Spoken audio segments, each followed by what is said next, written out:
Hello students, मैं इम्तियाज आप लोगों के सामने आज फिर प्रेजेंट हूँ एक नया टॉपिक के साथ जो कि क्लास 8th का है। वो है linear equation in one variable. Linear equation in one variable जो है ये बहुत ही इम्पोर्टेंट चैप्टर है, क्योंकि इसी से एक आइडिया मिलेगा आपको कि सारे चैप्टर्स को हम किस तरीके से कवर करें। क्योंकि जब आप ज्योमेट्री भी पढ़ेंगे तो उसमें भी कुछ वेरिएबल्स का इन्वॉल्वमेंट होता है। वो वेरिएबल्स की वैल्यू कैसे कैलकुलेट करी जाए, तो ये सारे प्रॉब्लम्स जो हैं वो इस चैप्टर से, इससे कॉन्सेप्ट जो बनेगा इस चैप्टर के थ्रू हम उन सारे प्रॉब्लम्स को सॉल्व कर पाएंगे। तो अब हम इन सब को सॉल्व करने के लिए सबसे पहले जो हम यहाँ पे क्या करेंगे, इस चैप्टर से रिलेटेड हम कुछ पॉइंट्स जो हैं ये मैंने यहाँ पे बोर्ड पे लिख दिया है। ये सारे पॉइंट्स ही यहाँ पे डिस्कस होंगे। ये चैप्टर एज सच कोई बहुत बड़ा चैप्टर नहीं है, बहुत ही छोटा चैप्टर है और बहुत ही कम कॉन्सेप्ट्स हैं यहाँ पे। बस आपको यहाँ पे प्रॉपरली ध्यान से सुनना है और आपका ये क्लियर हो जाएगा। तो सबसे पहला हम यहाँ पे जो टॉपिक डिस्कस करेंगे वो क्या है, यहाँ पे इंट्रोडक्शन पार्ट। ये तो सिंपली ये बताएगा आपको कि लीनियर इक्वेशंस में हम देख के कैसे पहचानेंगे कि लीनियर इक्वेशन है। दूसरी चीज कि हम उसका सॉल्यूशन कैसे निकालेंगे। सपोज अगर इसमें हमारा वेरिएबल इन्वॉल्व है तो वेरिएबल की वैल्यू कैसे निकाली जाए। और तीसरा पार्ट जो है हमारा वो है एप्लीकेशंस, कि हम इसके यूजेस कहाँ कहाँ कर सकते हैं। तो ये जो है हमारा सॉल्यूशन जो है, ये वाला पार्ट जो है ये यहाँ पे इंपॉर्टेंट है। और दूसरा जो है यहाँ पे ये जो है वो प्रैक्टिकल सिचुएशंस। तो प्रैक्टिकल सिचुएशंस को हम कैसे सॉल्व करेंगे ये सब हम यहाँ पे डिस्कस करेंगे। तो सबसे पहली चीज कि linear equation in one variable है क्या। तो सबसे पहली चीज यहाँ पे क्या लिखा हुआ है, लीनियर इक्वेशन। लीनियर इक्वेशन का मतलब the equation whose powers on the variable is one, या फिर उसकी डिग्री कह लो वन। अगर आपने पॉलिनोमियल चैप्टर के बारे में कभी सुना हो तो पॉलिनोमियल में डिग्री के बारे में यहाँ पे बहुत ज्यादा डिस्क्राइब किया गया है। तो अगर पॉलिनोमियल चैप्टर आप अगर नहीं पढ़े हैं तो यहाँ से आप ये समझ लीजिए कि कोई भी वेरिएबल होगा उस पर पावर वन होना चाहिए। बस इतनी सी चीजें। तो सबसे पहली बात कि लीनियर किसको कहेंगे, लीनियर किसको कहेंगे, तो उसमें जो है वेरिएबल जैसे x है या y है या z है, कुछ भी हो, और उस पे पावर जो होना चाहिए वो वन होना चाहिए। या सिंपली जो है वो x या फिर y या z अगर लिखा हुआ हो तो एक ही पावर का होता है। ठीक है। दूसरी चीज, वन वेरिएबल, एक वेरिएबल।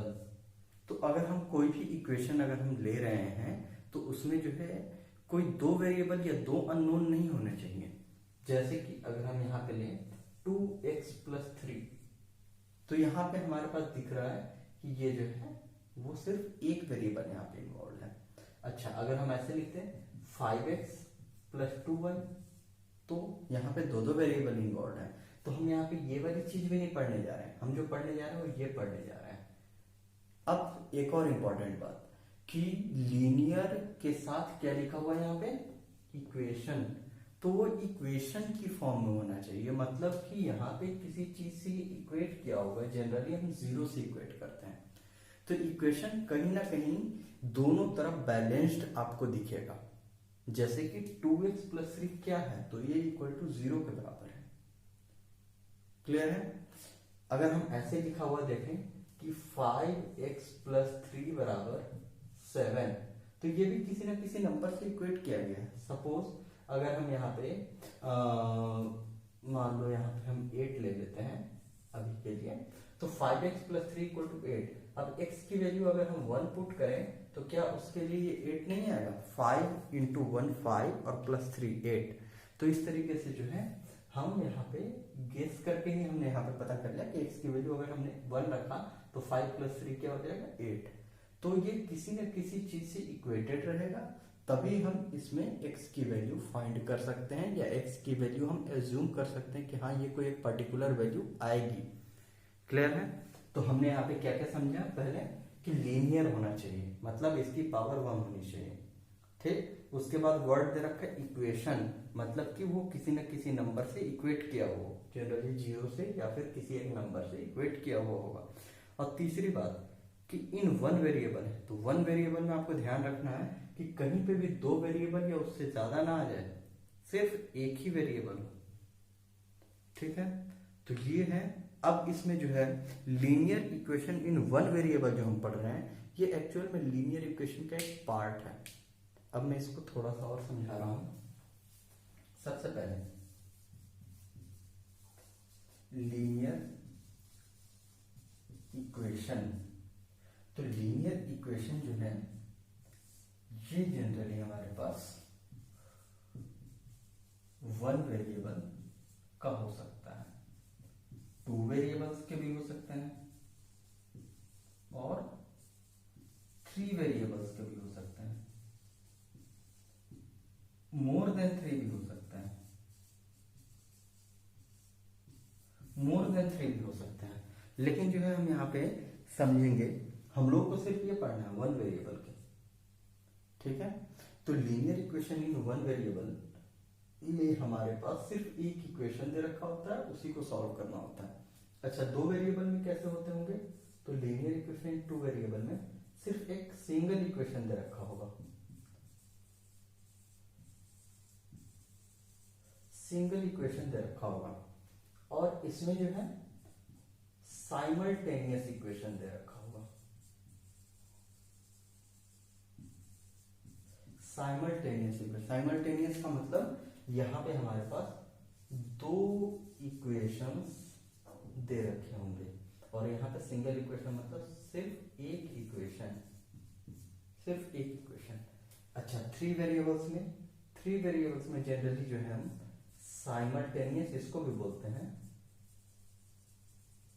साइमल्टेनियस इसको भी बोलते हैं, लेकिन यहाँ पे जो है तीन वेरिएबल है चूंकि, तो इसलिए हम यहाँ पे थ्री इक्वेशंस लेते हैं। अब यहाँ पे जो है कि एक वेरिएबल के साथ सिर्फ एक इक्वेशन, दो वेरिएबल के साथ अगर हम सिंगल इक्वेशन लेते हैं तो क्या होगा, या फिर उसके साथ अगर हम डबल इक्वेशन लेते हैं तो इसकी एक पर्टिकुलर वैल्यू आती है। वो सब चीजें जो है क्लास 9th की चीजें हैं, ये क्लास 9th की चीजें हैं, ये क्लास 10 की चीजें हैं, और क्लास 10 में हम ये भी चीजें कुछ डिस्कस कर लेते हैं, तीन वेरिएबल के साथ हम कैसे सॉल्व करें। तो अभी जो हम लोग डिस्कस कर रहे हैं वन वेरिएबल, तो यहाँ पे आपको एक चीज ध्यान में रखना है कि वन वेरिएबल वाले का एक्सप्रेशन कैसा होता है, मतलब देखने में उसकी शक्ल सूरत कैसी होती है वो समझो। तो अगर हम ऐसे देखें कि ए एक्स प्लस बी बराबर 0, अगर इस टाइप का आपको अगर दिखे तो ये होगा linear equation in one variable. देखो यहाँ पे मैंने क्या क्या बोला था, एक्स की पावर कितनी है 1, उसके बाद जो है ए और बी जो है इसके कोफिशिएंट्स कहलाते हैं, लेकिन कोई एक नंबर है, ऐसा समझ लो कि वो एक नंबर है, और बराबर 0 मतलब किसी नंबर से इक्वेट किया गया है। तो इसी तरह की फॉर्म में होता है। ठीक है, दूसरी बात, linear equation in two variable कैसे दिखेंगे? अगर कोई एक सिंगल इक्वेशन देखा जाए तो वो ऐसा होगा, A X plus B Y plus C बराबर 0, मतलब कि यहाँ पे x पे भी पावर 1 है, y पे भी पावर 1 है। ठीक है, और A X plus B Y plus C में a b और c जो है वो क्या है, कांस्टेंट है कोई, और बराबर कर दिया गया है 0। तो ये दो वेरिएबल आपको दिख रहे होंगे, तो लीनियर इक्वेशन टू वेरिएबल। उसी तरीके से तीन वेरिएबल के दो वेरिएबल के लिए हम साइमल्टेनियस इक्वेशन कैसा लेंगे, तो होगा A X plus B Y plus C बराबर 0, और A X plus B Y plus C बराबर 0। तो ये आपको देखने में दोनों एक जैसा लग रहा है, लेकिन यहाँ पे जो ए बी और सी है वो अलग अलग होते हैं, तो इसलिए A1 B1 C1 और A2 B2 C2 लिखते हैं, मतलब इसके नंबर सिर्फ अलग अलग होंगे, लेकिन x और y में ही होगा वो इक्वेशन। तो ये सारी यहाँ पे बातें हैं कि जो मैंने अभी इंट्रोडक्शन पार्ट दिखाया, उसमें क्या है कि देखने में कैसा दिखेगा वो लीनियर इक्वेशन, बस यही हमने यहाँ पे डिस्कस किया है। तो हम जनरली हमको ये पढ़ना है, ये वाली चीज, तो आपको अपने माइंड में भी यही रखना है कि ए एक्स प्लस बी बराबर 0 टाइप का अगर आपको दिखे तो वो लीनियर इक्वेशन वन वेरिएबल का। तो अब हम यहाँ पे अभी डिस्कस करेंगे, यहाँ पे अब हम डिस्कस करने वाले हैं कि सॉल्यूशन कैसे फाइंड करी जाए, solution of linear equation in one variable. यहाँ पे इसके मेथड्स जो है वो आपके बुक में भी इसको डिस्क्राइब किया गया होगा कि linear equation in two variable के सॉल्यूशंस हम फाइंड कर सकते हैं by using balancing method, by using transposition method and cross multiplication method. ये हमारे पास 3 तरीके के मेथड्स हैं जिसके थ्रू हम फाइंड करते हैं। तो हम यहाँ पे डिस्कस कर रहे हैं वन बाय वन कि बैलेंसिंग मेथड से हम किस तरीके से क्वेश्चन को सॉल्व करेंगे। तो सबसे पहला क्वेश्चन है हमारा यहाँ पे लिखा हुआ कि 1/3x minus 5/2 is equal to 6। ऐसा अगर कभी भी लिखा हुआ हो तो हम इसको क्या करेंगे, ऐसे लिखेंगे 1/3x minus 5/2 is equal to 6, इतना ऐसे ही लिखा। अब इसके बाद आपको ये देखना कि इधर वाला जो कांस्टेंट वैल्यू है उसको कैसे हटाया जाए। तो इसका एडिटिव इनवर्स आपको पता है कि 5/2 होता है, ऐड करके इसको 0 बना देना है आपको। तो हमने भी यहाँ लिख दिया 5/2, ऐड कर लिया। अब इसके बाद क्या कर रहे हैं हम, अब इसके बाद जो हम कर रहे हैं वो है कि अगले स्टेप में ये क्या बन जाएगा 0, तो सिर्फ बनेगा हमारे पास 1/3x इज इक्वल टू, अब इन दोनों को मुझे ऐड करना है तो 6 इंटू 2 12 और 5 कितना होगा 17, तो 17/2 हो गया ये ऐड होकर। ठीक है, अब इसके बाद हम क्या करने वाले हैं, तो x की वैल्यू फाइंड करने वाले हैं। तो यहाँ पे x की वैल्यू फाइंड करने के लिए इसका मल्टीप्लिकेटिव इनवर्स मुझे मल्टीप्लाई करना पड़ेगा। मतलब अब क्या करेंगे 1/3x में हम ऐसा लिख लिया और इसमें हम क्या करने जा रहे हैं 3 से मल्टीप्लाई करने जा रहे हैं दोनों तरफ। अगर हम दोनों तरफ सेम ऑपरेशन करें तो इससे इक्वेशन में कोई प्रॉब्लम नहीं आती है, मतलब इक्वेशन बैलेंस्ड रहती है। तो इसलिए जो है हमने यहाँ पे क्या किया, सबसे पहले यहाँ पे क्या किया था, ऐड किया था दोनों तरफ, अब मल्टीप्लाई कर रहे हैं दोनों तरफ। तो इससे क्या होगा, ये और ये कैंसिल हो जाएगा, कैंसिल होगा तो यहाँ पे क्या बचेगा, सिर्फ x बचेगा जो कि वेरिएबल, और इसी की वैल्यू मुझे फाइंड करनी है। तो यहाँ पे लिखेंगे 51/2 और यही है इसका फाइनल आंसर। बहुत ही सिंपल था। और इसके बाद जो है अब दूसरा क्वेश्चन जो है ये भी हम डिस्कस कर लेते हैं। तो सबसे पहले यहाँ पे क्या दे रखा है आपका x minus 1/3 minus x minus 2/4 is equal to 1। तो इसको जो अगर हम सॉल्व करेंगे तो सबसे पहले तो मुझे इसका एलसीएम लेकर और इसको ऐड करके दिखाना होगा। तो 4 और 3 का कितना होता है 12 होता है। तो अब यहाँ पे हम लिखेंगे 4 times x minus 1 minus 3 times x minus 2 is equal to 1। ये वाला स्टेप जो है आपको शायद आता हो, ज्यादातर लोगों को आता होगा, लेकिन फिर भी आप एक बार देख लो कि जिस तरीके से हम नंबर लिख लेते हैं 5/3 और 2/4 अगर ऐसे लिखा हुआ हो तो हम इन दोनों का एलसीएम लेंगे, फिर यहाँ और यहाँ मल्टीप्लाई करते हैं, उसी तरीके से ही कोई यहाँ पे कंफ्यूजिंग नहीं है।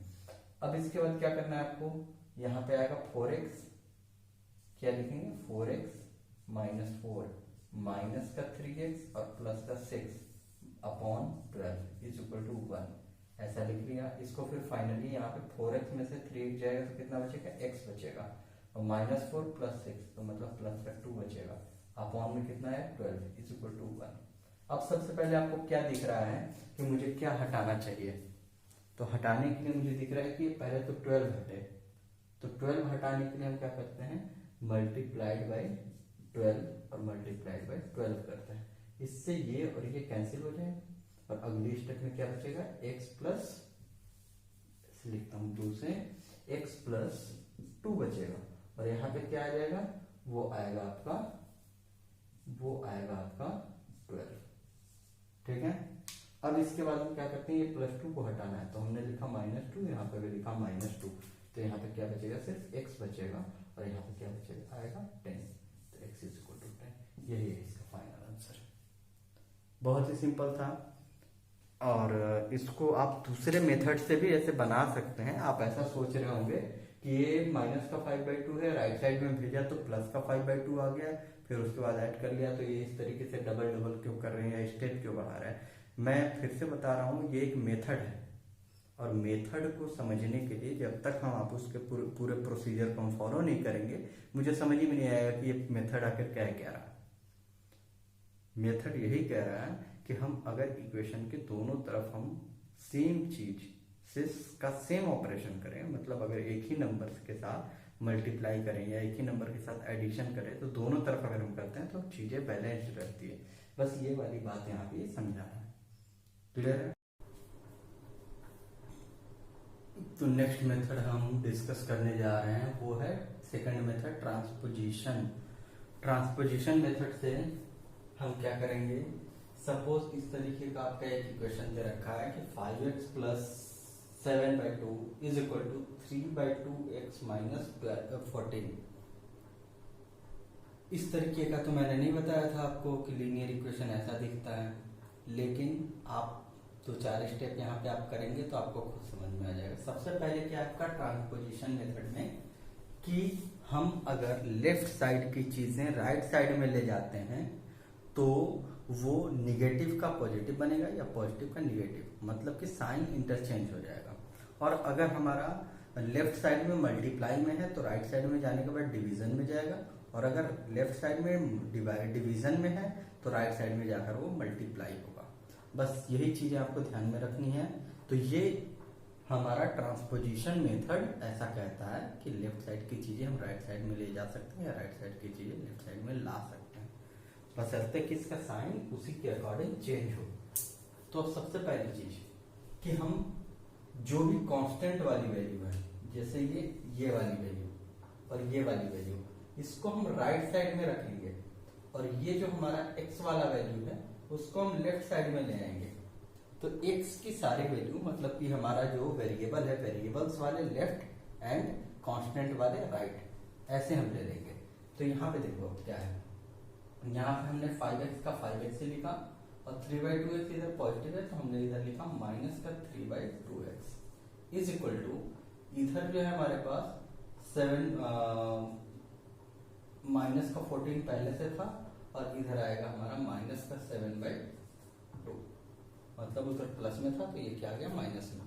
अब इन दोनों को आपस में ऐड कर लो, कैसे ऐड होगा, तो 2 आएगा यहाँ पे, माइनस का 28 और यहाँ पे माइनस का 7। यहाँ पे क्या होगा, तो यहाँ पे x को बाहर निकाल लो, 5 माइनस 3/2 टाइम्स x लिख लो इसको।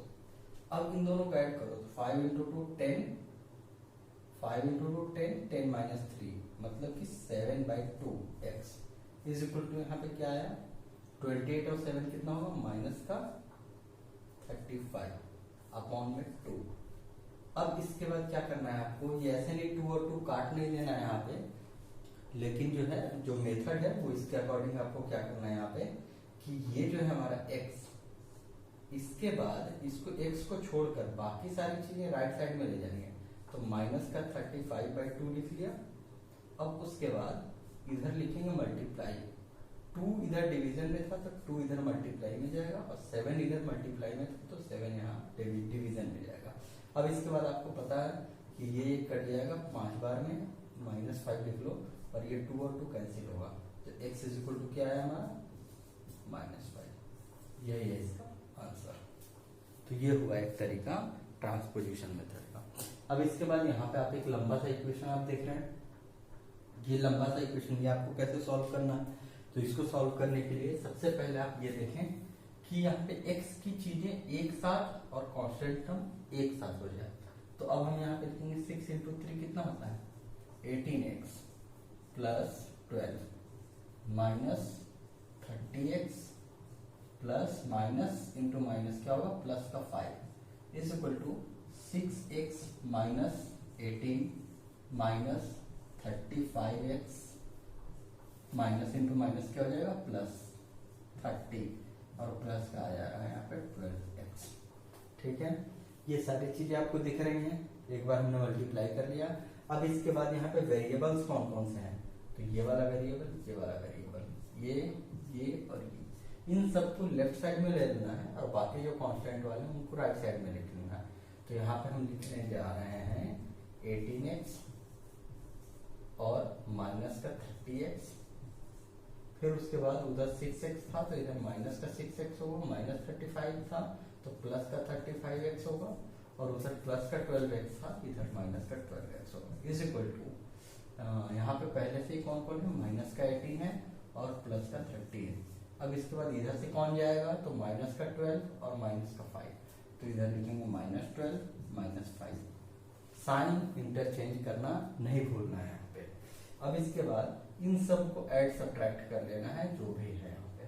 तो हमारे यहाँ पे क्या होगा, 18 माइनस 36 और 35 माइनस 12, इन सब का एडिशन क्या होगा, तो मेरे ख्याल से यहाँ पे आ जाएगा 36, 35 माइनस का x आ रहा है 13 माइनस 18, तो यहाँ पे आ रहा है हमारे पास 5x इज इक्वल टू, वहां पे क्या आएगा, तो 30 कैंसिल माइनस का 5, तो यहाँ पे आ रहा है x is equal to minus 5 divided by, ये मल्टीप्लाई में था तो यहाँ पे डिवाइडेड बाई 5, तो ये कितना आ जाएगा, x is equal to minus का 1। यही है इसका फाइनल सोल्यूशन। क्लियर है इतना। अब इसका जो है हम एक थर्ड प्रॉब्लम लेने जा रहे हैं, वो है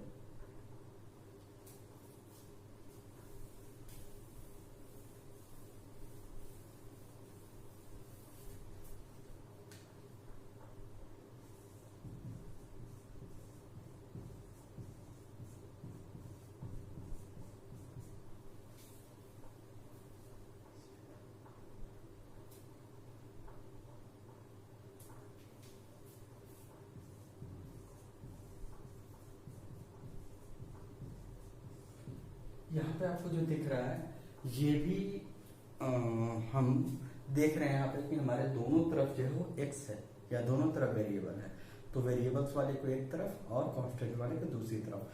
लेकिन यहाँ पे बस सिर्फ नंबर का ये है कि नंबर जो यहाँ पे डेसिमल में है, तो डेसिमल वाले का एडिशन सब्ट्रैक्शन अगर आपको आता है तो ये क्वेश्चन में कोई बड़ी बात नहीं है। अब यहाँ पे देखो क्या करना है आपको, कि यहाँ पे लिखा हमने 0.3x और इधर जो ये था ये लिख दिया हमने 0.28x इज इक्वल टू 1.16 यहाँ पे पहले से था और यहाँ पे लिख लिया माइनस का 0.4।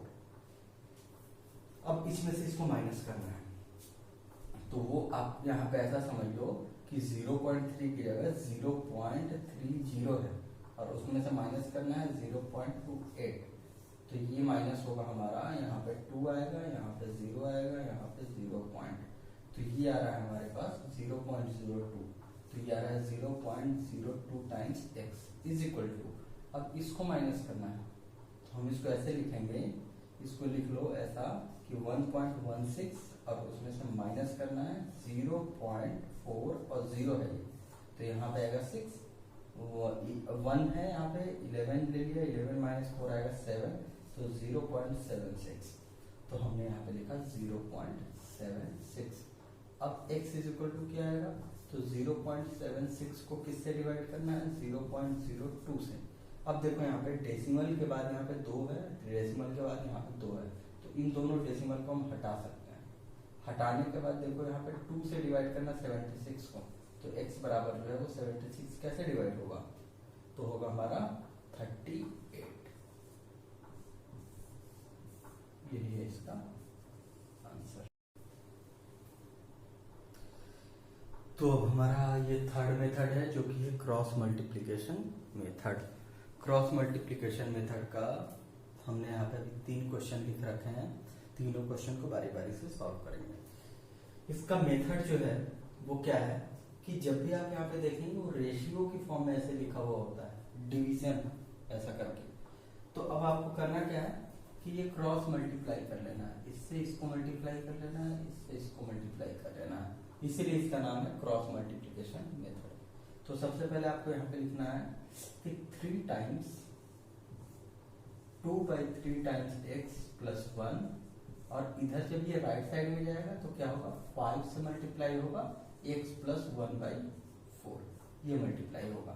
तो अब यहाँ से मल्टीप्लाई करो, ये 3 से 3 कैंसिल होगा, क्या बचेगा 2x और प्लस का 3 इज इक्वल टू इधर आएगा 5x और प्लस का 5/4, ये लिख लिया। अब इसके बाद x वाले को एक तरफ, कांस्टेंट वाले को दूसरी तरफ, तो 2x में से हमने यहाँ पे लिख दिया माइनस का 5x इज इक्वल टू 5/4 और इधर लिख दिया माइनस का 3। अब इसको सॉल्व करो तो कितना आएगा 4 और यहाँ पे आएगा 5 माइनस 4 इंटू 3 कितना होता है 12। यहाँ पे ये कितना आएगा माइनस का 2 माइनस का 3x माइनस का 3x। अब यहाँ पे हमने लिखा 5 12 ये कितना आ रहा है माइनस का 7/4 इज इक्वल टू माइनस का 3x।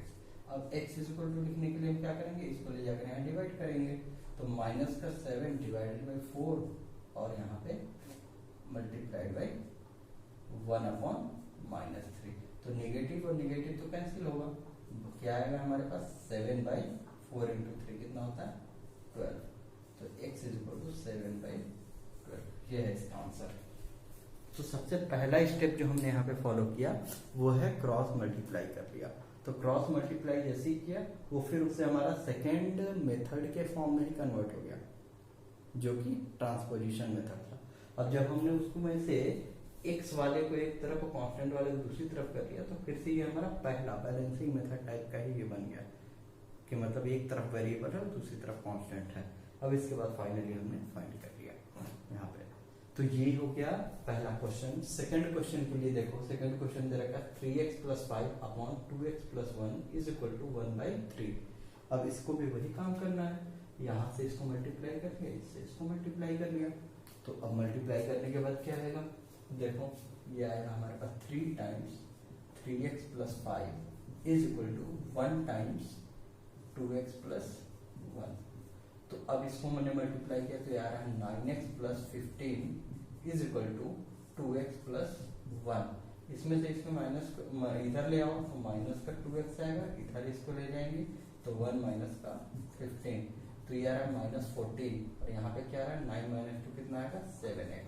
तो x इज इक्वल टू निकालने के लिए माइनस का 14/7, ये 2 टाइम्स में चला जाएगा, तो x इज इक्वल टू आ रहा है माइनस का 2। ये है इसका सॉल्यूशन। तो मेरे ख्याल से अब आपको लग रहा होगा कि ये सारे क्वेश्चन जो है बहुत आसानी से सॉल्व हो रहा है, यहाँ पे कोई डिफिकल्टी नहीं है। आप स्टेप बाय स्टेप अगर आप सॉल्व करते जाएं तो आपको लगेगा कि ये जो है दिखाने के लिए है सिर्फ बड़े बड़े इक्वेशंस, या फिर जो है डराने के लिए इतने बड़े इक्वेशन दे रखे हैं या डिवीजन के फॉर्म में दे रखे हैं। हम स्टेप अगर फॉलो करें तो एकदम सिंपल इक्वेशन में कन्वर्ट हो रहा है। अगला जो है हमारा क्वेश्चन, वो बहुत सारे लोग जो है वो देख के ही कहेंगे कि ये तो बहुत अजीब से इक्वेशन है। देखो यहाँ पे लिखा हुआ है हमारा,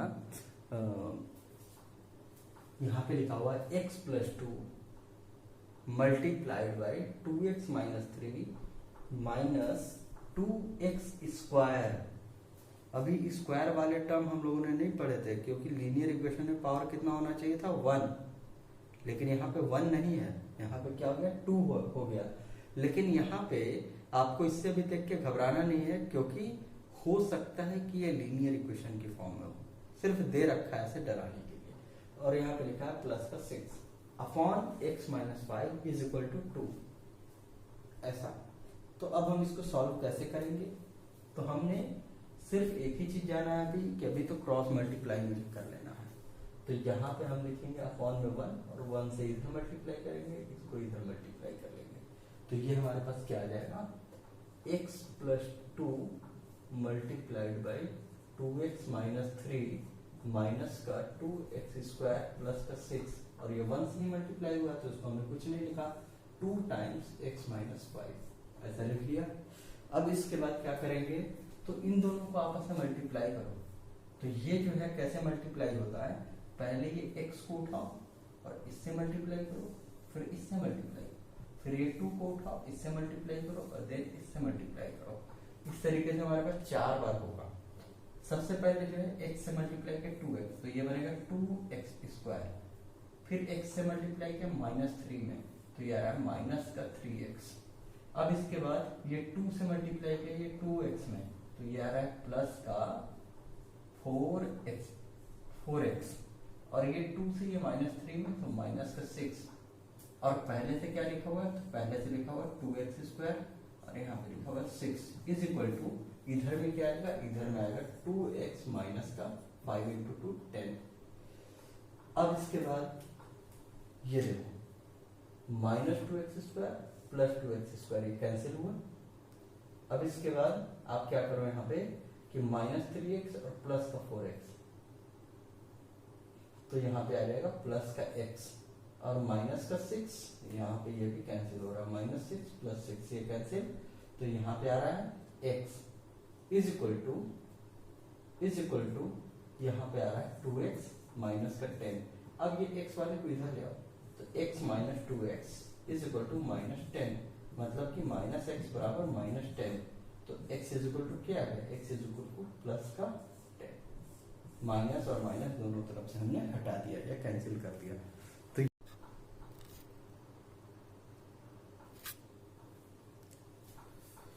अब इसके बाद इसी पार्ट का चौथा है क्वेश्चन, फोर्थ क्वेश्चन ये है 2x minus 1 upon x plus 3 plus 1 minus 2x upon x minus 3 is equal to 4 minus 3x upon x² minus 9। तो यहाँ पे भी वही चीज है डराने के लिए कि x² के टर्म दे रखे हैं या बहुत सारी चीजें रेशियो में से दे रखी है या मल्टीप्लाई करना है, तो इन सब चीजों से डरना नहीं है, आपको स्टेप्स फॉलो करने हैं, आसानी से आंसर आएगा।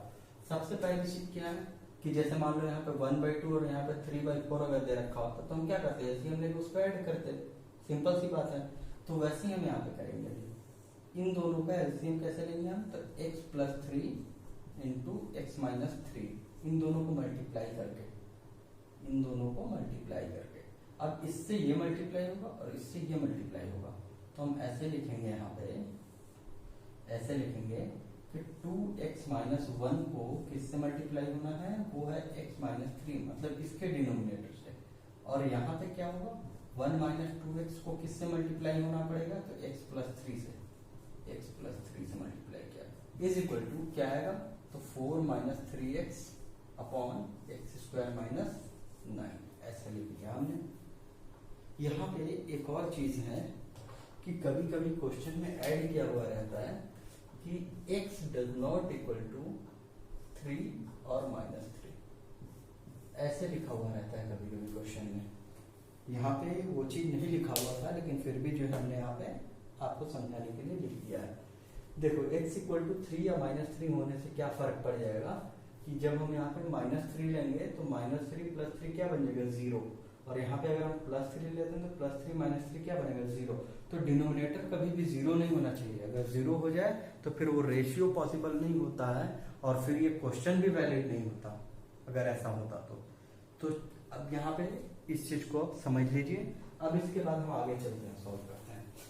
आगे जो है यहाँ पे अब देखो कि जब हमने इन दोनों का एलसीएम लिया तो यहाँ पे आया, अब इसके बाद ये एक एक फैक्टर्स हैं, ये आपस में मल्टीप्लाइंग है और बीच में एडिशन है, ये है एडिशन, ऐड करना है यहाँ पे। तो अब हम इन दोनों को मल्टीप्लाई करते हैं, इन दोनों को जब हम मल्टीप्लाई करेंगे तो आएगा x² माइनस 9। अब इसके बाद यहाँ पे देखो इन दोनों को जब हम मल्टीप्लाई करेंगे तो 2x और x मल्टीप्लाई होगा तो क्या बनेगा 2x², फिर उसके बाद ये 2x से ये -3 मल्टीप्लाई होगा तो माइनस का 6x, -1 से x अगर मल्टीप्लाई होगा तो बनेगा माइनस का x, और -1 से -3 मल्टीप्लाई हुआ तो बनेगा 3। अब इसके बाद प्लस लिखते हैं, फिर इसके बाद इन दोनों को मल्टीप्लाई करते हैं, इसको एक ब्रैकेट में रख लो जिससे कि समझ में आए कि हमने इसको मल्टीप्लाई किया, फिर प्लस इन दोनों का मल्टीप्लाई करते हैं। तो 1 से जब x को मल्टीप्लाई करेंगे तो x, और 1 को जब 3 से मल्टीप्लाई करेंगे तो 3, फिर -2x का बारी, -2x से x मल्टीप्लाई करेंगे तो माइनस का 2x², और इससे इसको मल्टीप्लाई करेंगे तो माइनस का 6x, और ये इक्वल टू आ रहा है हमारे पास 4 minus 3x upon x² minus 9। अब आपको यहाँ पे दिख रहा होगा कि ये जो डिनोमिनेटर था इससे यहाँ मल्टीप्लाई करना चाहिए था और इससे यहाँ मल्टीप्लाई करना चाहिए था, लेकिन इन दोनों डिनोमिनेटर को आप देखो दोनों बराबर हैं, तो बराबर हैं तो हम इन दोनों को कैंसिल कर सकते हैं, दोनों तरफ बराबर नंबर अगर डिवीजन में तो कैंसिल कर सकते हैं। तो एक ये हो गया हमारा पहला स्टेप बच गया। अब इसके बाद आगे देखो कि जब हम इसको देखें, ये अगला ब्रैकेट में था ऐसे, तो 2x² यहाँ पे प्लस में और यहाँ पे 2x² माइनस में, ये दोनों कैंसिल हुआ। अब इसके बाद यहाँ पे प्लस एक्स आ रहा है और यहाँ पे क्या रहा है माइनस एक्स, ये भी दोनों कैंसिल हो गए। अब इसके बाद जो है हम यहाँ पे देखते हैं कि -6x, ये वाला -6x और ये -6x, ये कितना बन जाएगा माइनस का 12x, और उसके बाद ये +3 और ये +3 कितना बनेगा +6 इज इक्वल टू, यहाँ पे क्या बन रहा है 4 - 3x। क्लियर है? तो इतना बड़ा सा इक्वेशन था, कैंसिल आउट होकर एकदम आसानी से सॉल्व हो गया। अब इसके बाद हम यहाँ पे क्या करेंगे, -12x था, उधर आएगा इधर तो प्लस का 3x बनेगा, ये 4 और इधर जाएगा तो माइनस का 6 होगा। ये 12 में से 3 कितना हो जाएगा माइनस का 9x, और ये कितना बनेगा माइनस का 2। अब x बराबर कितना आ रहा है, तो x बराबर आ रहा है -2/-9, मतलब कि 2/9, नेगेटिव कैंसिल होगा। तो इस तरीके से ये हमारा 2/9 इसका फाइनल आंसर है। क्लियर है? तो इसको भी आप नोट कर लो।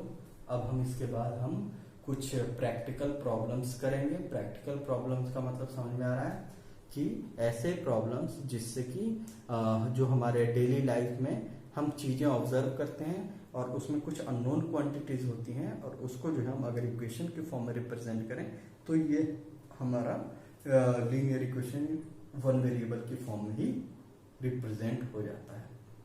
ठीक है, तो हम यहाँ पे प्रैक्टिकल प्रॉब्लम्स सॉल्व करेंगे, लेकिन उससे पहले मैं चाह रहा हूँ कि मैं आप लोगों को कुछ अच्छे क्वेश्चंस, इंपॉर्टेंट क्वेश्चन आपको खुद की प्रैक्टिस के लिए दे दूँ। तो सबसे पहला जो है हमारा क्वेश्चन, वो मैं समझा दे रहा हूँ ऐसा क्वेश्चन कि 3x + 4/x + 1 लिखा हुआ है is equal to 3x + 2/x - 1। तो आपको यही क्रॉस मल्टीप्लाई करेंगे, फिर उसके बाद आपका कुछ टर्म्स कैंसिल होंगे और फाइनली जो है वो लीनियर इक्वेशन के फॉर्म में रिप्रेजेंट हो जाएगा। लेकिन यहाँ पे आपको मैंने बताया था अभी पिछले क्वेश्चन में कि यहाँ पे क्या लिखा हुआ है, x does not equal to 1 and -1।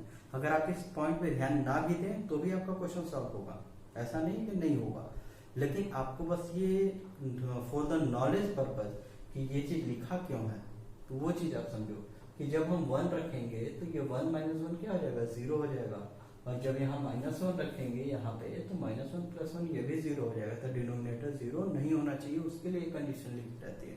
उसी तरीके से यहाँ पे भी लिखा हुआ है 2 + 2x - 3/2x + 3 is equal to 3x + 4/x - 2x + 2। तो यहाँ पे देखो -3/2 रखने पे ये वाली चीज 0 हो रही है और -2 रखने पे ये वाली चीज 0 हो रही है, तो इसलिए जो है ये चीज नहीं होना चाहिए, तो यहाँ पे लिखा हुआ है। उसी तरीके से जब -1, -2 और -10 रखेंगे तो -10 की वजह से ये 0, -2 की वजह से ये 0 और -1 की वजह से ये 0 होगा। तो इसलिए जो है हम इन सब चीजों को 0 ना हो उसके लिए ये कंडीशन लिखी हुई है। चलो ठीक है, ये तो क्वेश्चन का पार्ट है, ये मेरे ख्याल से आप लोग सॉल्व कर लेंगे जिस तरीके का आपने कॉन्सेप्ट अभी तक बिल्डअप किया है, क्योंकि जो भी हमने पढ़ा है वो सारे मेथड से ही पढ़े। अब एक बार मैं सारी चीजों को कंक्लूड करके बताना चाह रहा हूं कि जिससे कि आपको चीजों में कोई कंफ्यूजन ना हो। देखो सबसे पहली चीज ये है कि इक्वेशन आपको ऐसे दिया हुआ रहेगा ax + b is equal to 0 की फॉर्म में या कोई एक और कांस्टेंट की फॉर्म में। तो हम इसको क्या करेंगे, इसको ऐसे लिखेंगे ax बराबर, इधर लिख लिया इसको माइनस का b, इधर भेजेंगे तो क्या होगा माइनस का b। अब इसके बाद a को हम यहाँ डिवाइड करेंगे तो x बराबर क्या होगा -b/a। तो इस तरीके से हम इसका सॉल्यूशन फाइंड करेंगे। दूसरा सेकंड जो है ऐसे लिखा हुआ रहेगा ax + b is equal to cx + d।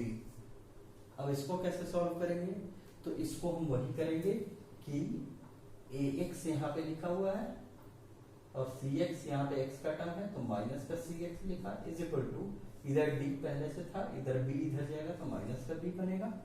अब इन दोनों में से a और c x को कॉमन ले लेना है, तो x कॉमन लिया तो क्या बचेगा a minus C is equal to D minus B. अब इसके बाद x को यहीं पर रख देना है, जो भी मल्टीप्लाई में ये वाला टर्म है, ये वाला टर्म मल्टीप्लाई में है तो इधर ले जाकर डिवाइड में कर देना है, तो यहाँ पे आएगा D minus B divided by A minus C. ये जो है ए बी सी डी की फॉर्म में हम इसलिए समझा रहे हैं कि जो भी क्वेश्चन होता है वो इसी तरीके का ही होता है, ठीक है। अब इसके बाद जो है हमारा थर्ड पार्ट, तीसरा, वो कैसा होगा, तो ऐसा होगा A X plus B upon C X plus D is equal to M upon N, इस तरीके की फॉर्म में लिखा हुआ रहेगा। जैसे ये समझ लो इस तरीके की चीज, या फिर हमने एक और पहले क्वेश्चन डिस्क्राइब किया था कि दो रेशियो थे, दोनों वेरिएबल वाले थे और इक्वल टू 2/3 करके लिखा हुआ था कुछ, तो ऐसा क्वेश्चन जो है इसको हम कैसे करेंगे, तो n से इधर मल्टीप्लाई करेंगे, n से इधर मल्टीप्लाई करेंगे, ये क्रॉस मल्टीप्लिकेशन वाली हो गई। तो क्रॉस मल्टीप्लिकेशन में जब हम n से मल्टीप्लाई करेंगे तो ये आएगा A N X plus B N बराबर M C X plus M D, ऐसा लिख लिया। अब इसके बाद x वाला टर्म मतलब ये वाला टर्म और ये वाला टर्म, इन दोनों को एक तरफ रखना है, तो हमने लिखा A N X minus M C X is equal to M D, पहले से इधर था और माइनस का बी एन, ठीक है। अब इसमें से x को कॉमन ले लेना है, तो क्या बनेगा A N minus M C is equal to M D minus B N. x बराबर अब कैसे निकलेगा, तो हम लिखेंगे M D minus B N upon A N minus M C. A B C D M N ये सबसे घबराना नहीं, ये सब जो है वैल्यूज हैं, तो यहाँ पे m और d ये दोनों अगर कांस्टेंट होगा, मान लो ये 2 होगा ये 3 होगा, तो 2 into 3 क्या हो गया 6, तो ये वैल्यूज आ रही है, तो x बराबर जो है इस तरीके की वैल्यू आएगी। तो ये जो हमने तीन तरीके के क्वेश्चन से तीनों का हमने एनालिसिस किया कि कैसे करना है। अगर रेशियो के फॉर्म में है तो क्रॉस मल्टीप्लिकेशन, अगर दोनों तरफ वेरिएबल है तो ट्रांसपोजिशन मेथड, और इस तरीके का है तो हम बैलेंसिंग मेथड वाला है ना, तो बैलेंसिंग मेथड से हम कर सकते हैं यहाँ पे। तो बैलेंसिंग मेथड का ही एक है, ट्रांसपोजिशन भी कर सकते हैं, बैलेंसिंग भी कर सकते हैं। इसको हमने इधर ले गए तो ट्रांसपोजिशन कहलाएगा, और यहीं पे अगर हम माइनस भी ऐड करेंगे तो हमारा बैलेंसिंग मेथड कहलाएगा। तो वही है बैलेंसिंग टर्म, सब एक ही मेथड है, आपको बस सॉल्व करना आना चाहिए, यही है मेन पर्पस। प्रैक्टिकल प्रॉब्लम्स में जनरली क्या होता है कि हमारा लैंग्वेज की फॉर्म में दे रखा होता है क्वेश्चन, मतलब पढ़ के उस सिचुएशन को समझना है और फिर उसके बाद उसमें जो भी वेरिएबल हम एज्यूम करेंगे उस वेरिएबल की वैल्यू फाइंड करनी है, ठीक है। तो सबसे पहले हमारा है एप्लीकेशन टू प्रैक्टिकल प्रॉब्लम में पहला question, the sum of 3 consecutive numbers is 51, find them. 3 consecutive number को ऐड करना है, तो सबसे पहले तो हमारे पास वो 3 कॉन्सिक्यूटिव नंबर पता होना चाहिए ना। तो अगर हमारे पास वो अननोन क्वांटिटी है तो उस अननोन क्वांटिटी को हम वेरिएबल से रिप्रेजेंट करते हैं। तो सबसे पहले हम क्या करेंगे, late 3 consecutive integers are n plus 1 and n plus 2। क्या क्या है, पहला वाला n है, कोई भी एक इंटीजर होगा, मान लो एक 5 है तो दूसरा होगा 6 और तीसरा होगा 7, या मान लो एक 10 है तो 10 के बाद 11 और फिर उसके बाद 12। तो क्या क्या आ रहा है, एक एक ऐड करके हम निकाल रहे हैं ना कॉन्सिक्यूटिव नंबर्स। तो यहाँ पे भाई n plus 1 and n plus 2। तो यहाँ पे हमने जब 3 कॉन्सिक्यूटिव नंबर मान ही लिया है तो उसके बाद हम उसमें उसका सम हम 51 के बराबर कर लेते हैं। तो हमारे पास आ जाता है according to the question n plus 1 plus n plus 2 is equal to 51। अब n 3 बार आपको दिख रहा होगा तो ये हो जाएगा 3n, और प्लस 1 और 2 ऐड होगा तो क्या होगा 3, तो 3n plus 3 बराबर 51। अब ये 3 को इधर ले जाओ तो क्या आएगा 51 minus 3 is equal to 3n, तो ये कितना आ गया 48। तो 3n बराबर 48, तो n बराबर क्या होगा 48/3, मतलब कि 16। तो पहला नंबर, सो नंबर्स आर, पहला वाला क्या था n, n बराबर 16, तो n प्लस 1 क्या आएगा, वो आएगा 17, एंड n प्लस 2 क्या आएगा, तो वो आएगा 18। तो ये तीनों नंबर लिखने हैं आपको, 16, 17 एंड 18। ये तीनों नंबर जो है वो आपके आंसर्स हैं। अच्छा, अगर हमने आंसर फाइंड कर लिया तो हालांकि इसके बाद का कोई काम नहीं है, ये हमारा फाइनल सॉल्यूशन है, लेकिन जब आप फाइंड कर लेते हैं आंसर तो आप एक काम जरूर करना कि ये आंसर्स क्या इस सिचुएशन से मैच करते हैं, मतलब कि वेरीफाई हो पा रहा है। तो आप एक बार क्रॉस चेक जरूर करें। जैसे 16, 17 और 18 इन तीनों का एडिशन, ये पहली बात तो कि तीनों कॉन्सिक्यूटिव नंबर हैं, तो हाँ है, 16 के बाद 17 और फिर उसके बाद 18। अब इन तीनों नंबर को अगर हम ऐड करें तो क्या 51 के बराबर आएगा, तो बिल्कुल आएगा। 16 प्लस 17 कितना होगा, 33। फिर उसके बाद 33 में अगर हम 18 ऐड करें तो 33 प्लस 18 आएगा 51। तो ये चीज एकदम सही है। तो ऐसे आप क्रॉस चेक जब आप कर लेते हैं तो आंसर से आप एकदम सेटिस्फाइड रहते हैं। तो हर एक क्वेश्चन में आपको ये काम कर लेना है कि आप अपने मन में एक बार इसको दोहराएं कि क्वेश्चन ने क्या पूछा था, हमने आंसर क्या फाइंड किया, और फिर उसके बाद क्या आंसर उस क्वेश्चन को सेटिस्फाई कर रहा है या वेरीफाई कर रहा है। तो आप एक बार क्रॉस चेक कर लें, ठीक है।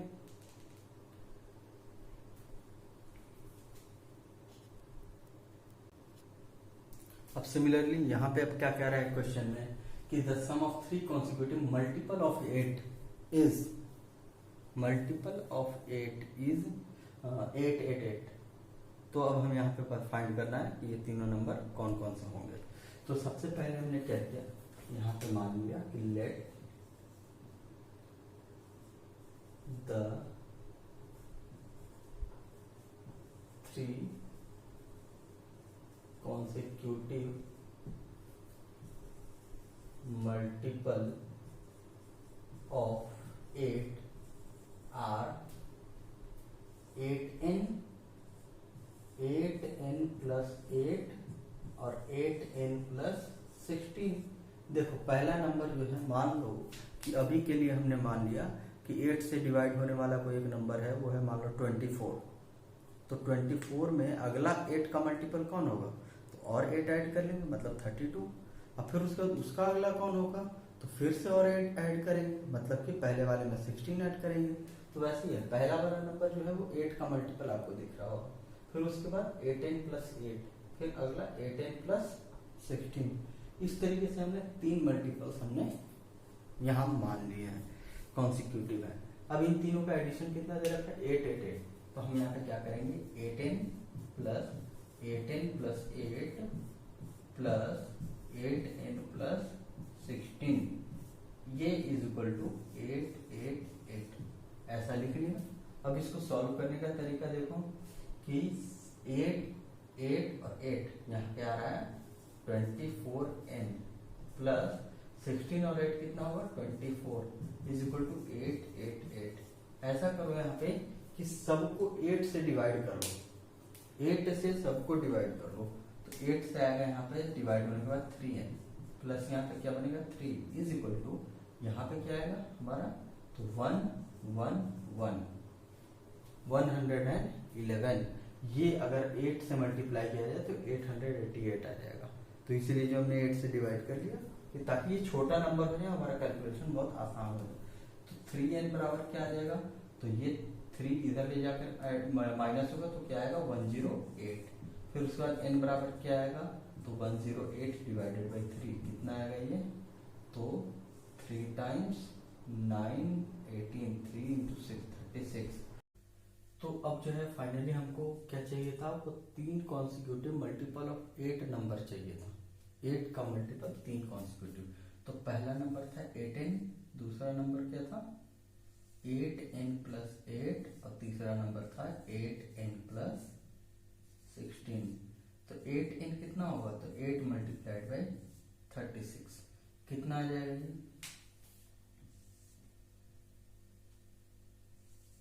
288। तो पहला नंबर आ गया 288। दूसरा नंबर क्या आएगा, तो हमारे पास आएगा 288 प्लस का 8 कितना आ जाएगा 296। फिर उसके बाद जो है हमारे पास तीसरा नंबर क्या आएगा, तो 288 प्लस में 16, तो इसमें और हम अगर 8 ऐड करें तो ये आ जाएगा हमारा 304। तो हमारे पास आ गया 288, 296 एंड 304। क्या ये तीनों का एडिशन, क्या तीनों का समेशन ये 888 आ रहा है? एक बार हम देख लेते हैं रफली। तो 288 प्लस 296 प्लस 304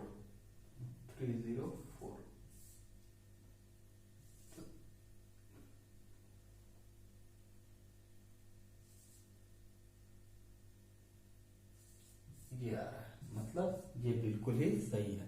तो इस तरीके, जिस तरीके से मैंने अभी क्रॉस चेक किया, ये क्रॉस चेक अगर आप कर लेंगे तो ये आंसर जो है आप एकदम सेल्फ सेटिस्फाइड रहेंगे कि यही है इसका आंसर।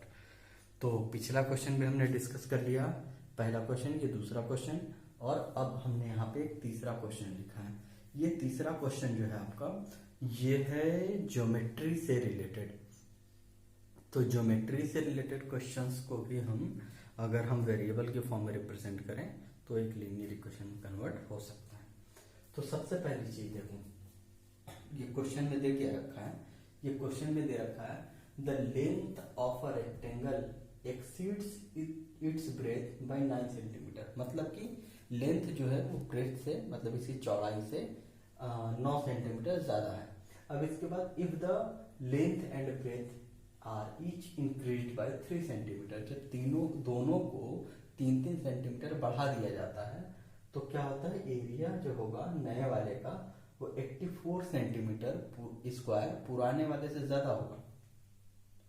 ये क्वेश्चन में कह रहा है। अब इसके बाद कह रहा है कि find the length and breadth of the rectangle, तो मतलब उसका डायमेंशन फाइंड करना है। तो सबसे पहले क्या है, यहाँ पे लेंथ और ब्रेथ की बात जब आ रही है तो सबसे पहले हम करेंगे लेट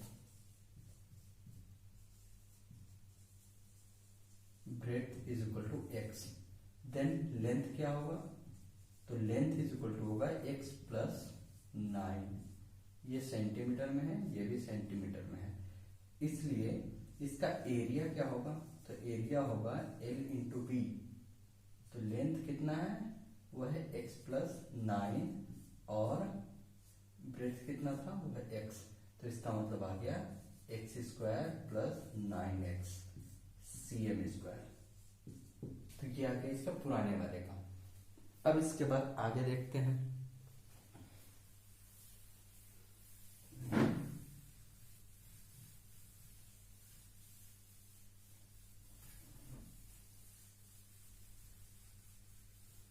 अब इसके बाद आगे देखते हैं क्या कह रहा है यहाँ पे कि अगर हमारे पास 4 सेकेंड रेक्टेंगल, इसका जो है लेंथ कितना हो जाएगा, तो लेंथ इसका हो जाएगा, अब कैपिटल एल लिख देता हूं, कैपिटल एल जो है इसका क्या होगा, वो L प्लस 3, मतलब कि x प्लस 3, सॉरी L कितना था इसका, x प्लस 9 था, तो x प्लस 9 और प्लस का 3, मतलब कि कितना आ गया हमारा x प्लस 12। और b कितना है इसका, तो वो है स्मॉल b प्लस 3, मतलब स्मॉल b हमने x माना था, वो आ गया प्लस 3। तो ये इतना सेंटीमीटर और ये इतना सेंटीमीटर। अब इसके बाद न्यू एरिया क्या होगा, न्यू एरिया क्या होगा, वो होगा L इंटू पी, मतलब कि x plus 12 multiplied by x plus 3 cm square. अब कह रहा है यहाँ पे कि पुराने वाले का एरिया और नए वाले के एरिया में देखो कि 84 centimetre more than that of the given rectangle, मतलब कि पुराने वाले रेक्टेंगल से 84 सेंटीमीटर ज्यादा है। तो अब हम यहाँ पे क्या करेंगे, अकॉर्डिंग टू द क्वेश्चन हम लिखेंगे कि स्क्वायर प्लस 9x आया था पहले वाले का। अगर हम इसमें 84 ऐड कर देते हैं तो हमारे पास आ जाएगा x plus 12 multiplied by x plus 3। तो ये आ गया हमारे पास, इधर मल्टीप्लाई करने पे x square plus 15x plus 36, और यहाँ पे क्या आ रहा है एक्स स्क्वायर प्लस 9x और यहाँ पे आ रहा है प्लस 84। तो यहाँ से आपको साफ साफ दिख रहा होगा पहले कि एक्स स्क्वायर कैंसिल हो रहा है। अब इसके बाद x वाले को एक तरफ ले आओ, तो 9x minus 15x is equal to 36 minus 84। ठीक है, तो यहाँ पे आ जाएगा 48 माइनस का, और यहाँ पे माइनस का आएगा 6x। तो x बराबर कितना आएगा, माइनस का 48 डिवाइडेड बाई माइनस का 6, तो 8 आ जाएगा यहाँ पे। तो इसका मतलब ब्रेस्ट कितना है इसका, तो वो है 8 सेंटीमीटर, और लेंथ कितना हो जाएगा, तो लेंथ हो जाएगा 8 प्लस 9 मतलब कि 17 सेंटीमीटर। तो यही है इसका फाइनल आंसर। फिर से मैं एक बार एक्सप्लेन कर रहा हूँ। सबसे पहले जो है पुराने वाला रेक्टेंगल के बारे में बताया है कि एक x है और दूसरा है x प्लस 9, मतलब कि ऐसा रेक्टेंगल बना हुआ होगा, ऐसा रेक्टेंगल में इसका ब्रेथ जो है वो x है और ये है x प्लस 9। अगला वाला जो हमारे पास है वो रेक्टेंगल बना हुआ है, और ये रेक्टेंगल जो है वो कितना कितना है, ये है x प्लस 3 और यहाँ पे x प्लस 12। तो इसका एरिया जो है वो इन दोनों को मल्टीप्लाई करके, इसका एरिया इन दोनों को मल्टीप्लाई करके, और अगर इसमें हम 84 ऐड कर देते हैं तो फिर इसके एरिया के बराबर हो जाता है। तो इस तरीके से हमने इक्वेशन फॉर्म किया और फिर उसके बाद हमने उसको सॉल्व कर लिया। तो ये जो है ज्योमेट्री बेस्ड प्रॉब्लम था। अब नेक्स्ट प्रॉब्लम भी अभी हम सॉल्व करेंगे, वो है एज रिलेटेड प्रॉब्लम। यहाँ पे आप देख रहे हैं कि एज प्रॉब्लम से रिलेटेड पहला question, after 12 years I shall be 3 times as old as I was 4 years ago. Find my present age.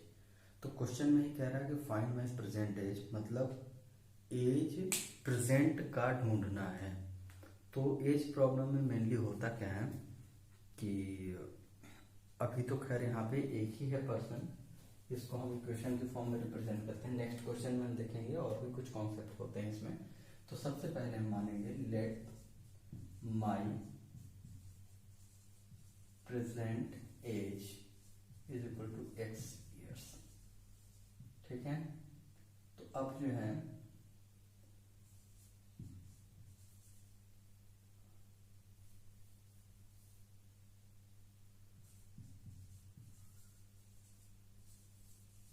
Four years ago, 4 साल पहले इसका एज कितना होगा, x minus 4, and 12 years hence, 12 साल बाद इसका एज कितना होगा, तो होगा x प्लस 12। अब अकॉर्डिंग टू द क्वेश्चन में कह रहा है कि 12 साल के बाद मतलब x प्लस 12 जो होगा ईयर, वो होगा 3 times as old as 4 years ago। ठीक है, तो इसलिए 3 टाइम्स 4 साल पहले के एज का अगर हमने मल्टीप्लाई किया तो ये आ गया। अब इसके बाद जो है इसको सॉल्व कर लो, तो ये आ जाएगा हमारे पास 3x minus 12 is equal to x plus 12। इसको इधर ले आओ तो ये आ जाएगा x minus 3x is equal to minus 12 minus 12, तो ये आएगा माइनस 2x बराबर माइनस का 24, इम्प्लाइज x बराबर कितना आ रहा है, तो x बराबर आ रहा है 12 ईयर्स। ये आ गया इसका फाइनल आंसर। तो अभी जो मैंने बोला था कि एज प्रॉब्लम में एक सेकंड टाइप का क्वेश्चन, वो सेकंड टाइप का क्वेश्चन जो है वो ये है कि a father is 7 times as old as his son। इसमें देखो ये मैंने सेकंड टाइप का क्यों कहा, उसमें पहले वाले में क्या दे रखा था, अपने ही एज का अपने ही एज से कंपैरिजन, लेकिन यहाँ पे अब दो पर्सन हो गए। पहला पर्सन एक सन है, दूसरा पर्सन जो उसका फादर है। तो यहाँ पे कह रहा है कि 2 years ago the father was 13 times as old as his son. तो कह रहा है what are their present ages. तो उसके लिए जो है सबसे पहले समझो बात कि let present age of the son, son का प्रेजेंट एज x ईयर्स है, तो उसका फादर क्या होगा, present age of his father, उसके फादर का प्रेजेंट एज क्या होगा 7 times as old as his son, तो इसीलिए यहाँ पे आ जाएगा 7x। ठीक है, अब इसके बाद जो है कह रहा है यहाँ पे 2 years ago, 2 years ago, यहीं पे आपको समझना है कि जब हम सन को देख मतलब उसका जो सन है, अगर वो 2 साल पहले उसका एज 2 साल कम होगा तो उसी से उसके फादर की एज भी 2 साल कम होगी। तो यहाँ पे आपको ये ध्यान देना है 2 years ago son's age is equal to क्या होगा x minus 2 and that of father's age कितना होगा, तो फादर्स एज जो होगा वो होगा 7x परसेंटेज था उसमें से 2 माइनस होगा। ठीक है, बस ये वाली बात आपको ध्यान रखना है कि अगर एज को अगर हम 2 साल पहले देख रहे हैं, 2 साल पहले दोनों की 2 साल पहले कम होगी, ये नहीं कि सिर्फ हमने एक को माइनस किया। तो इसलिए जो है ये वाली चीज में ज्यादातर मिस्टेक होती है, इसलिए मैं यहाँ पे ज्यादा पॉइंट आउट कर रहा हूँ। अब इसके बाद क्वेश्चन में क्या कह रहा है कि 2 साल पहले क्या हुआ था कि 13 times as old as his son. तो अकॉर्डिंग टू द क्वेश्चन कि x माइनस 2 का अगर हम 13 टाइम्स देखें तो उसके फादर का एज कितना था, तो 7x माइनस 2 उस समय। तो अब जो है हम यहाँ पे इसको सॉल्व करते हैं तो आएगा 13x minus 26 is equal to 7x minus 2। इसको इधर ले आओ तो 13x minus 7x is equal to 26 minus 2, तो ये आ जाएगा 24 और यहाँ पे 6x, तो x इज इक्वल टू कितना आया 4। तो ये x क्या है, x हमने क्या एज्यूम किया था, सन का प्रेजेंट एज, तो हमने लिखा present age of the son is equal to 4 years and his father is equal to, तो ये आ रहा है हमारे पास 7x, मतलब कि 7 into 4 28 years। ठीक है, अब इसको जो है सॉल्व तो कर लिया, यही इसका आंसर है। लेकिन हमने बोला था कि जब भी आप कोई भी प्रैक्टिकल प्रॉब्लम सॉल्व करें तो आप बाद में उसके क्वेश्चन को वेरीफाई करें। तो क्वेश्चन को वेरीफाई कैसे करेंगे, तो 4 7 और 28, ये तो 7 टाइम्स होगा ही होगा क्योंकि हमने उसी तरीके से निकाला है।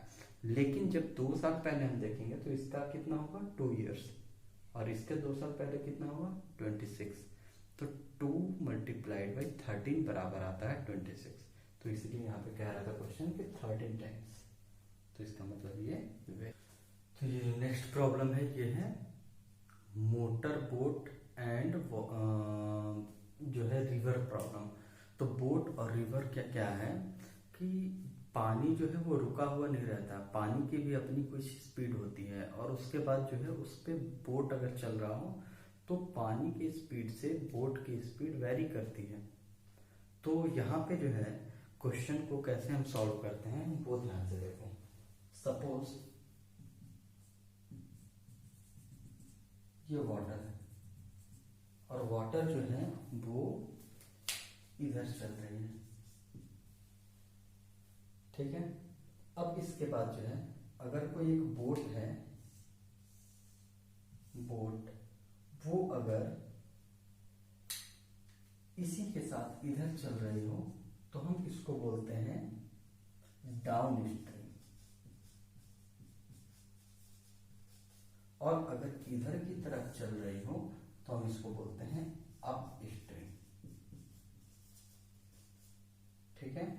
तो अगर हम ऐसा समझ लें कि मोटर बोट की speed x kilometre per our है और इसकी स्पीड जो है मान लो y किलोमीटर पर आवर है, तो हम जो है डाउन स्ट्रीम की स्पीड ऐसे लिखते हैं x प्लस y, और अप स्ट्रीम की स्पीड लिखते हैं x माइनस y। इसको मैं एक बार और समझा दे रहा हूं कि अगर हम किसी स्पीड से देख रहे हैं कि वाटर जो है वो फ्लो हो रहा है, तो बोट जो है जब इधर चलेगा स्ट्रीम के साथ ही चलेगा, तो पहले तो स्ट्रीम चल रही है, पानी चल रही है, और उसके बाद जो है बोट भी चल रहा है, तो दोनों की स्पीड ऐड हो जाएगी। तो हम इसीलिए लिखेंगे दोनों की स्पीड ऐड करके। क्लियर है? और अगर हम ऐसा समझ लें कि बोट की स्पीड जो है वो स्टिल वाटर में x थी, तो जब उधर चलेगी मतलब उल्टी की तरफ चलेगी, तो ये जो है वाटर की स्पीड जो है वो बोट की स्पीड से माइनस कर दिया जाएगा। ऐसा क्यों? देखो, डाउन स्ट्रीम इसको इसलिए बोलते हैं क्योंकि ये पानी के साथ साथ चल रहा है, या मतलब कह लो उतर रहा है, और अप स्ट्रीम मतलब उसको ऊपर चढ़ना पड़ रहा है, मतलब पानी के अपोजिट डायरेक्शन में। तो इसलिए जो है यहाँ पे अपोजिट डायरेक्शन में चलने के लिए इसको थोड़ा ज्यादा स्पीड करना पड़ेगा, या कह लो कि अगर स्पीड जितनी है उससे और कम हो जाएगी, क्योंकि वाटर जो है उसके अपोजिट डायरेक्शन में फ्लो हो रहा है।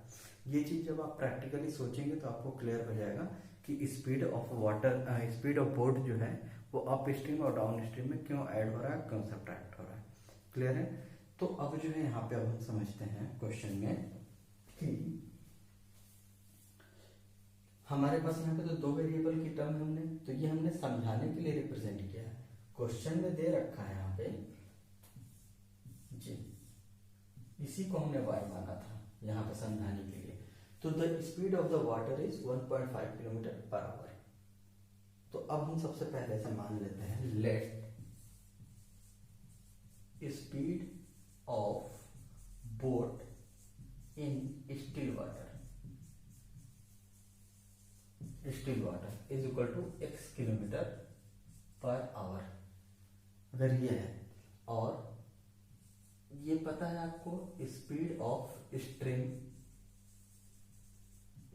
की स्पीड कितनी है, पानी की स्पीड कितनी है, तो वो है 1.5 किलोमीटर पर आवर, ये दे रखा है।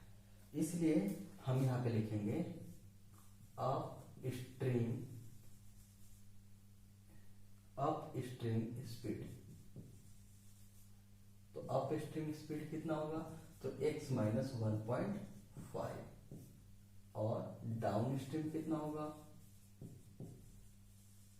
डाउन स्ट्रीम स्पीड कितना होगा, x plus 1.5 kilometre per hour. तो अब जो है यहाँ पे ये हमने स्पीड तो फाइंड कर लिया। क्वेश्चन में क्या कह रहा है, क्वेश्चन में ये कह रहा है कि जब ये डाउन स्ट्रीम चल रहा है, डाउन स्ट्रीम, तो सबसे पहले जब है डाउन स्ट्रीम की तरफ चल रहा था, तो ये 5 घंटे में किसी एक डिस्टेंस कवर कर रहा है, और अगर ये उसके उल्टा चल रहा है तो उतने ही डिस्टेंस चलने में उसको 5.5 आवर लग रहा है, मतलब हाफ एन आवर ज्यादा लग रहा है इसको। तो इस तरीके से दो हमारे पास डेटा दे रखा है, उसके अकॉर्डिंग हम कैसे सॉल्व करेंगे। देखो, तो अब देखो यहाँ पे जो है हमारे पास फॉर्मूला एक होता है कि डिस्टेंस बराबर स्पीड इनटू टाइम। क्लियर है? तो अब जो हम यहाँ पे डिस्टेंस चूंकि दोनों के लिए सेम है, तो अगर हम इसका स्पीड देखें तो x माइनस 1.5 ये कौन सी स्पीड है, ये इसकी अप स्ट्रीम की स्पीड है। तो अप स्ट्रीम में 5.5 आवर अगर लग रहा है, तो x प्लस 1.5 जो है ये डाउन स्ट्रीम की स्पीड है, इसमें कितना लग रहा है, 5 आवर्स लग रहा है। क्लियर है? तो ये डिस्टेंस और ये डिस्टेंस दोनों बराबर है। तो यहां से अब हम कैसे सॉल्व करेंगे, तो x माइनस 1.5 मल्टीप्लाइड बाय ये होता है हमारे पास 11/2 is equal to X plus 1.5 multiplied by 5 multiply कर लो तो ये आएगा हमारे पास 11/2x माइनस आएगा 1.5 multiplied by 11/2 is equal to 5x plus 7.5 ये मल्टीप्लाई करेंगे कितना आएगा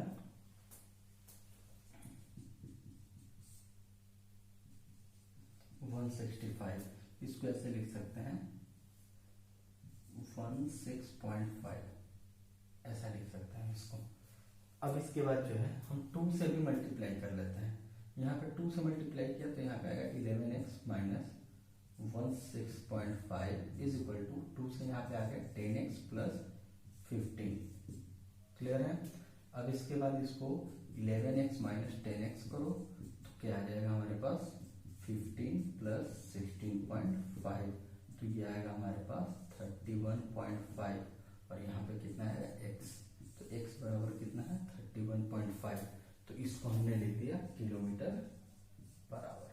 x हमने क्या एज्यूम किया था तो x इज द x जो है speed of the boat in still water और क्वेश्चन में यहाँ पे क्या पूछ रहा है speed of boat in still water तो यही है हमारा आंसर 31.5। क्लियर है। तो अब जो है इस तरीके के ही प्रॉब्लम्स होते हैं ज़्यादातर और उम्मीद है कि ये सारे कॉन्सेप्ट जो है मैंने इस लेक्चर में कवर करने की कोशिश करी है और इससे मैक्सिमम प्रॉब्लम आपके सॉल्व हो जाए।